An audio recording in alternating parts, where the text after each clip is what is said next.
기도하겠습니다. 좋으신 아버지 하나님, 오늘도 저희들에게 이 아침에 시간을 주시고 또한 주님의 말씀을 허락하여 주시니 감사를 드립니다.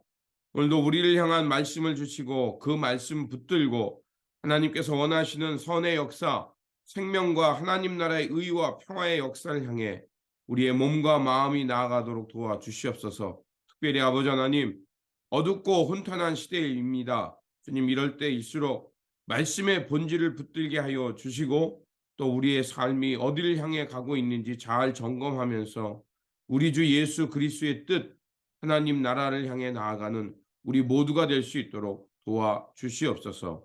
우리 구주 예수 그리스도의 이름으로 기도드립니다. 아멘. 오늘 우리에게 주신 말씀은 호세아서 2장 1절에서 10절입니다. 본문 읽기는 2장 2절에서 7절입니다. 고발하여라. 너희 어머니를 고발하여라. 그는 이제 나의 아내가 아니며 나는 그의 남편이 아니다. 그의 얼굴에서 색욕을 없애고 그의 젖가슴에서 음행의 자취를 지우라고 하여라. 그렇게 하지 않으면 그가 처음 태어나던 날과 같이 내가 그를 발가 벗겨서 내버릴 것이다.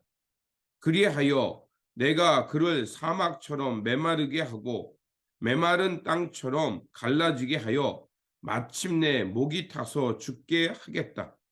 그가 낳은 자식들도 내가 불쌍히 여기지 않겠다. 그들도 음행하는 자식들이기 때문이다. 그는 자랑하기를 나는 나의 정부들을 따라가겠다. 그들이 나에게 먹을 것과 마실 것을 대고 내가 입을 토록과 모시옷과 내가 쓸 기름과 내가 마실 술을 댄다 하는구나. 그렇다. 그들의 어머니가 음행을 하였다. 그들을 배웠던 여인이 부끄러운 일을 저질렀다. 그러므로 내가 이제 가시나무로 그의 길을 막고 담을 둘로 쳐서 그 길을 찾지 못하게 하겠다.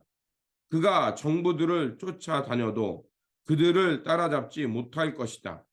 그들을 찾아다녀도 어디에서도 만나지 못할 것이다. 그제서야 그는 이제는 발길을 돌려서 나의 남편에게로 돌아가야지. 나의 형편이 지금보다 그때가 더 좋았다 할 것이다. 아멘. 오늘 본문 말씀은 그 음녀인 고멜의 행위를 통해서 그 북이스라엘의 타락을 하나님이 지적하며 그들을 심판하실 것을 말씀해 주는 본문입니다. 하나님께서는 법정에서 검사가 피고인을 고소하듯이 그들의 죄악을 조목조목 지적하고 있는 것을 볼 수가 있습니다. 그러면 호세아가 이런 선지자의 역할을 했던 당시가 어때인지 좀 알 필요가 있습니다. 그때는 북이스라엘이 여로보암 2세가 통치할 때였습니다. 그 당시는 아이러니하게도 북이스라엘이 경제적으로 굉장히 풍요와 번영을 누릴 때였습니다. 하지만 그들이 경제적으로 풍요와 번영을 누릴 때 신앙적이고 윤리적으로는 부패하였고 심각한 타락을 했던 때였습니다. 급기야 어떻게 되냐면 그들의 풍요와 번영을 더 추구하기 위해서 하나님이 주신 그 평안을, 그 하나님이 주신 복을 오히려 우상 숭배하는 일에 사용하고 전용했던 것을 볼 수가 있습니다. 이스라엘은 하나님과 언약을 맺은 백성이었습니다. 그래서 하나님은 그들의 하나님이 되고 그들은 하나님의 거룩한 백성이 되는 언약이었습니다. 이는 마치 남녀가 결혼식장에서 결혼 서약을 하므로 서로가 서로에 대한 책임과 의무를 다하며 이 신성한 결혼을 지켜가겠다는 그 언약의 말씀과 같은 것입니다. 그래서 하나님께서는 그 이스라엘에 대해서 신실하셨습니다. 그래서 하나님은 그들에게 하나님의 언약을 따라 살아갈 때 풍요와 번영, 땅에서의 축복을 누리게 하였습니다. 하지만 북이스라엘은 자신들의 하나님에 대한 의무를 다하지 않고 오히려 번영과 축복을 망각하여 자신의 업적과 또 그 가나안 땅의 바알과 아세라가 주는 번영이라 생각하여 그 바알을 더 사랑하며 그것이 주는 그 매력에 이끌려서 하나님을 떠나 바알을 더 사랑하게 된 것입니다. 이는 하나님께서 호세아의 아내를 통해 말씀하는 것 같이 그런 것과 같은 것이었습니다. 그래서 하나님께서는 호세아의 입을 통하여서 하나님께서 베푸신 은혜를 거두어 가시겠다고 말합니다. 하나님께서는 이스라엘이 우상 숭배와 더 많은 풍요를 위해서 하나님의 언약을 버리고 그 가나안의 토속 신앙을 쫓아가는 것을 보면서 그 모든 것이 내가 준 것이고 내가 너희들의 언약 가운데 신실하게 베푼 것인데도 불구하고 너희들이 하나님이 아닌 다른 것을 사랑하기에 이제는 내가 그 모든 것을 박탈하시겠다고 선언하십니다. 하나님은 그들을 향해서 신실하셨지만 북이스라엘은 오히려 하나님의 은혜를 저버리고 하나님의 은혜를 우상을 섬기는 제물로 사용하여 하나님의 은혜를 욕되게 한 것입니다. 그래서 8절에서 이렇게 하나님은 말씀하십니다. 바로 내가 그에게 곡식과 포도주와 기름을 주었으며 또 내가 그에게 은과 금을 넉넉하게 주었으나 그는 그것을 전혀 모르고 그 금과 은으로 아래 우상들을 만들었다.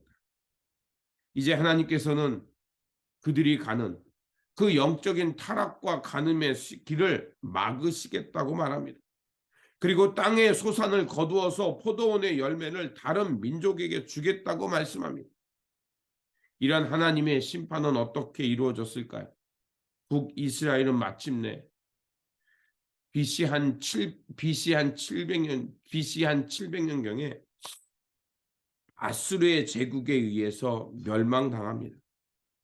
그래서 그들은 하나님의 언약의 땅에서 또다시 쫓겨나게 되었고요. 그리고 그들의 모든 땅의 소산은 박탈당했고 그들이 즐기던 절기들은 모두 사라지게 되었습니다.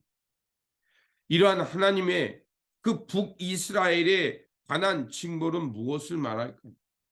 하나님의 언약 백성이라는 것을 말하는 것이며 동시에 하나님의 언약을 버렸을 때 어떠한 결과가 그들 가운데 오는지를 말해주는 것입니다. 하나님은 다시 한번 호세아를 통해서 이스라엘 백성들의 음란과 음행을 제거하라고 말씀합니다. 그러면 그들의 음란과 음행은 무엇이었습니까? 하나님의 언약 백성임에도 불구하고 하나님의 언약을 사랑하며 하나님의 뜻을 사랑하는 게 아니라 오히려 땅의 번영과 풍요를 이용해 하나님을 저버리는 그 영적 간음의 행위를 멈추라는 것이었습니다. 오늘 우리가 살아가는 이 땅의 삶도 돌아보아야 합니다. 혹시 우리 안에 하나님이 아닌 다른 것이 들어와서 하나님처럼 여겨지고 있는 것은 아닌지 잘 살펴보아야 합니다. 그러면 우리 안에 영적인 타락은 무엇일까요? 세상에 주는 번영과 안락을 위해서 하나님의 의와 평화와 공의를 파괴하는 행위, 그런 것이 있는 것은 아닌지 살펴보아야 합니다. 이 땅이 제공하는 그 순간적인 번영과 풍요를 위해서 하나님 아닌 것을 사랑하며 우리의 마음과 눈이 어두워진 것은 아닌지 살펴보아야 합니다. 그래서 혹시 그것이 있다면 즉시 그것을 우리 마음 가운데서 제거하고 우리의 마음과 눈길은 하나님의 마음과 하나님을 사랑하는 마음이 되어야 할 것입니다.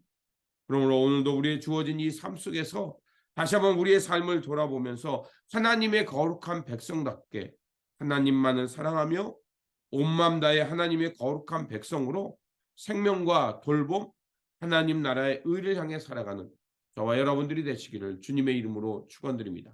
기도하겠습니다. 사랑과 공평의 하나님, 오늘 말씀을 통해서 하나님의 참 마음을 깨닫고 하나님의 언약 백성으로 살아가는 길이 무엇인지를 알게 하여 주시니 감사를 드립니다. 다시 한번 우리 안에 거짓과 우상 또 다른 것들이 하나님처럼 여겨지고 있는 것은 아닌지 우리의 삶을 살피게 하여 주시고 그리고 헛되고 허망한 것을 우리 안에서 쫓아내게 하여 주옵소서. 그래서 타락한 북이스라엘과 같이 어리석은 길을 가지 않게 하여 주시고 하나님께 돌아가 하나님의 신실한 백성답게 하나님의 공평과 공의, 정의와 사랑, 평화를 사모하며 살아가는 하나님의 거룩한 백성, 언약 백성이 되게 하여 주옵소서. 우리 구주 예수 그리스도의 이름으로 기도드립니다. 아멘.